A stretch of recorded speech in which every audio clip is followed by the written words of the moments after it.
1971 সালে পাকিস্তানের বিরুদ্ধে যুদ্ধ করে স্বাধীনতা অর্জন করেছিল বাংলাদেশ। সেই যুদ্ধে ভারত সাহায্য করেছিল বাংলাদেশকে। তবে বর্তমানে আবার বিভিন্ন কারণে ভারত বিরোধী মনোভাব দেখা যাচ্ছে বাংলাদেশের মানুষদের মধ্যে। তাহলে বাংলাদেশের মানুষদের মধ্যে কোন দেশের প্রতি টান বেশি? ঠিক এমনই একটি জরিপ করেছে ভয়েস অফ আমেরিকা বাংলাদেশ। আর সেখানেই উঠে এসেছে এক চিত্র, যেখানে দেখা যাচ্ছে 59% মানুষ পাকিস্তানকেই পছন্দ করে, ভারতকে পছন্দ করে প্রায় 53% মানুষ। জরিপে অংশ নিয়েছিল 1000 মানুষ। এই 1000 মানুষকে কয়েকটি নির্দিষ্ট দেশকে 1 থেকে 5 স্কেলে ভোট দিয়ে তাদের মতামত জানাতে বলা হয়, আর সেখানে উঠে আসে এই ফলাফল।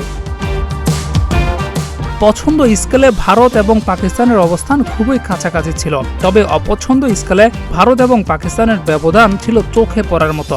উত্তরদাতাদের মধ্যে 28.5% মানুষ পাকিস্তানকে অপছন্দ করে বলে মত দেন। অন্যদিকে ভারতের অপছন্দ স্কোর ছিল 41.3%। বাংলাদেশের জনতত্ত্বের সঙ্গে সামঞ্জস্য রেখে জরিপের 1000 উত্তরদাতা বাছাই করা হয়, যেখানে সমান সংখ্যক নারী এবং পুরুষ ছিলেন, যাদের মধ্যে 92.7% ছিলেন মুসলিম। ভারত এবং পাকিস্তান সম্পর্কে জরিপে প্রকাশিত মতামতে ধর্মের ভিত্তিতে পার্থক্য দেখা যায়। মুসলিম উত্তরদাতাদের মধ্যে 44.2% ভারতকে অপছন্দ করে মত দেন।